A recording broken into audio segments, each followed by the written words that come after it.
ओम नमो भगवते वासुदेवाय नमः। आज हम लोग चर्चा करेंगे तुलसी के पौधे को कब लगाना है, कहाँ पे लगाना है, उसकी पूजा अर्चना कैसी करनी है और किन किन बातों की सावधानी रखनी है ताकि तुलसी माता का पूरा आशीर्वाद हमको प्राप्त हो सके, उनकी नाराज़गी हमें नहीं झेलनी पड़े। तो आइए माता तुलसी को नमन करते हुए इस वीडियो को स्टार्ट करते हैं। इस वीडियो को अंत तक जरूर देखेंगे क्योंकि इसमें पूरी विस्तार से मैं आज जानकारी देने जा रहा हूँ तुलसी पौधे के बारे में, तुलसी माता के बारे में। तो चलिए इस वीडियो को स्टार्ट करते हैं। ओम नमो भगवते वासुदेवाय नमः।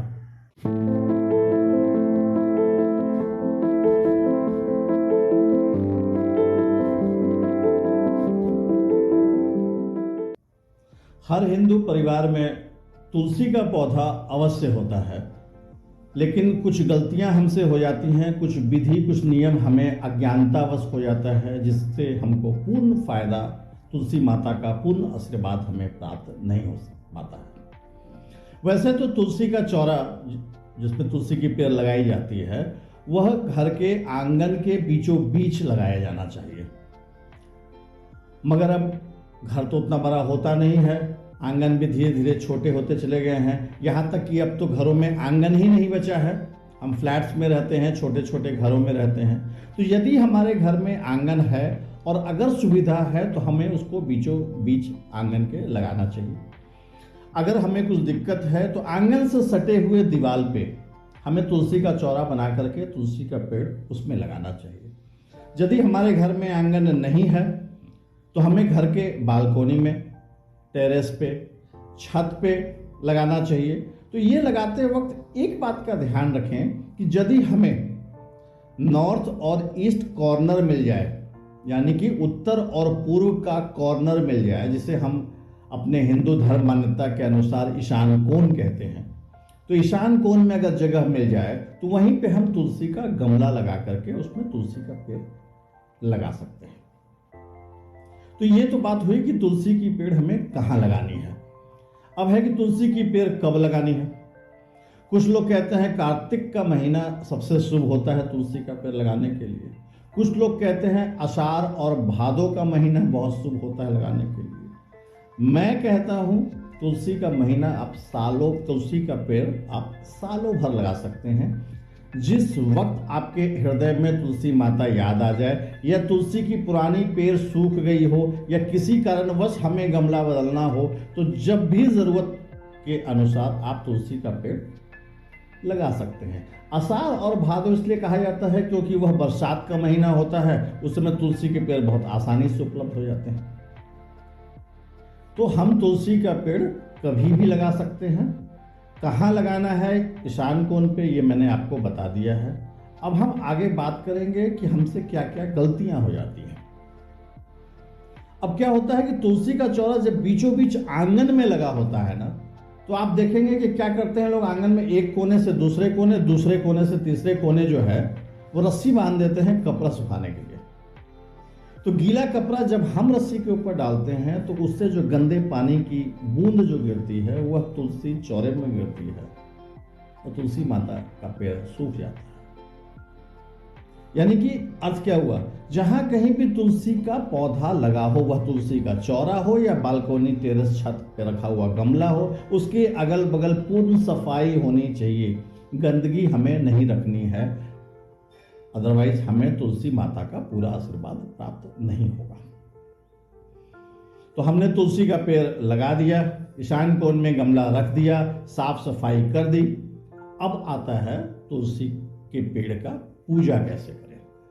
तो सर्वप्रथम सुबह सुबह उठ करके नित्य क्रिया से निवृत्त होकर के स्नान करके जब आप लोटा में जल लेते हैं तो पहला जल हम डालते हैं भगवान सूर्य को अर्घ देते हैं।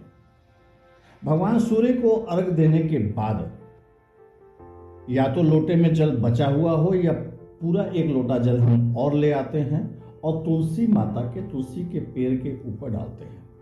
कुछ लोगों में, कुछ वीडियो में आप देखेंगे कि लोग कहते हैं कि तुलसी का जल तुलसी के पेड़ के ऊपर न डाल करके केवल जड़ में डालना चाहिए। नहीं, ये बात बिल्कुल गलत है, ये मिथ्य है, इस पे जाने की जरूरत नहीं है। तुलसी के पेड़ को पूरा स्नान करवाना चाहिए।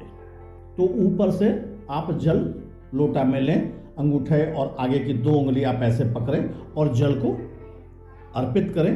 पैर के ऊपर से पूरा पैर का स्नान होना ही चाहिए। अब है कि दिन में धूप बत्ती दिया, तो जब सूर्य की रोशनी हो उस वक्त तुलसी के पैर के समक्ष दीपक नहीं जलाना चाहिए, क्योंकि इतनी बड़ी दीपक की रोशनी ऑलरेडी उस पर पड़ रही है। और साइंटिफिकली भी देखेंगे तो उस वक्त तुलसी का पत्ता जो है वो फोटोसिंथेसिस प्रोसेस में लगा होता है, तो उस वक्त हमें दीपक नहीं जलानी चाहिए। अब है कि हम जल ऊपर क्यों डालते हैं, तो पत्तों के ऊपर बहुत से डस्ट पड़ जाते हैं, धूल के कण पड़े होते हैं, तो जिससे वह फोटोसिंथेसिस प्रोसेस पूरी तरह से नहीं कर पाता है। तो जब हम तुलसी माता का पेड़ को स्नान करवाते हैं तो वो सारे डस्ट भी हट जाते हैं और सारी प्रक्रिया सही हो जाती है और तुलसी का पेड़ बहुत डेवलप भी होता है। कई बार देखा गया है कि तुलसी का पेड़ चौरे में या गमले में सूख जाता है, तो ये लोग कहते हैं कि ये अपशकुन हो गया, गलत हो गया। ये बिल्कुल ही मिथ्य है। एक्चुअली बात यह होती है कि आपके ऊपर, आपके परिवार के ऊपर, आपके घर के ऊपर कोई विपदा आने वाली है जो तुलसी माता अपने ऊपर ले लेती हैं और वह सूख जाती हैं। ऐसे समय में जब तुलसी का पेड़ सूख गया हो तो आप तुलसी के पेड़ को निकालें, उसी वक्त उसमें दूसरा तुलसी का पेड़ रोप दिया जाए और जो निकला हुआ तुलसी का पेड़ है वो बहते हुए पानी में प्रवाह कर देनी चाहिए। अब आता है कि तुलसी का पेड़ उसी वक्त कहाँ से आएगा, तुलसी के पत्ते कब तोड़ने चाहिए, कब नहीं तोड़ने चाहिए। ये बड़ी ही अजीबोगरीब स्थिति है तुलसी के पेड़ के साथ। तो मैं कुछ चीज़ें आपको इस बारे में भी क्लियर कर देना चाहता हूँ। घर में एटलीस्ट कम से कम 2 से 3 तुलसी का पेड़ रखें। लोग कहते हैं घर में एक ही तुलसी का पेड़ रखना चाहिए, नहीं, बिल्कुल गलत बात है। घर में कम से कम 2 से 3 पेड़ लगाएं। एक पेड़ जो ईशान कोण में लगा है जिस पे हम पूजा करते हैं, दूसरी 2-3 पेड़ और आप लगा करके रखें, जिससे हो सकता है कि तुलसी का पत्ता आप सुबह तोड़ के खाते हो, तुलसी का पत्ता आप दवाई के रूप में इस्तेमाल करना चाहते हैं, तुलसी का पत्ता आप किसी भोग में, किसी पूजा में लगाना चाहते हैं। तो जिस पेड़ की आप पूजा करते हो उसके पत्ते को आप कृपया कर नहीं तोड़ें। अगर मजबूरी बस आपको तोड़नी पड़ गई तो कुछ चीजें आप याद रखें। तुलसी के पेड़ का पत्ता मंगलवार, शुक्रवार, एकादशी, चंद्र ग्रहण और सूर्य ग्रहण, इन 5 दिनों में कभी भी तुलसी का पत्ता नहीं तोड़ें। फिर से मैं दोहराता हूं, मंगलवार, शुक्रवार, एकादशी, चंद्र ग्रहण और सूर्य ग्रहण, इन दिनों में तुलसी का पत्ता तोड़ना पूर्णतः वर्जित है। हमारा तो मानना है कि जिस पौधे की हम पूजा करते हैं, आरती करते हैं, शाम को संध्या करते हैं, उसका पत्ता तो कभी नहीं तोड़ें। यदि आपको पत्ता तोड़ने की नौबत आ गई तो आप पहले तुलसी माता को प्रणाम करें, उनको आग्रह करें कि मैं फला कार्य के लिए, मैं दवा के लिए भगवान विष्णु, भगवान राम, भगवान कृष्ण को भोग लगाने के लिए माता मुझे तुलसी आपका पत्ते की आवश्यकता है, कृपया कर मुझे पत्ता प्रदान करें। और यह कहने के बाद, यह आशीर्वाद, यह आग्रह करने के बाद ही आप तुलसी का पत्ता तोड़ें। अब तुलसी का पत्ता तोड़ते वक्त अक्सर क्या गलती होती है आदमी को? आदमी तुलसी का पत्ता तोड़ता है, उसको हाथ में रखता है, लेके जाता है और फिर जहाँ जहाँ भोग लगाना है वहाँ लगा देता है। बिल्कुल गलत, ऐसा कार्य कभी नहीं करें।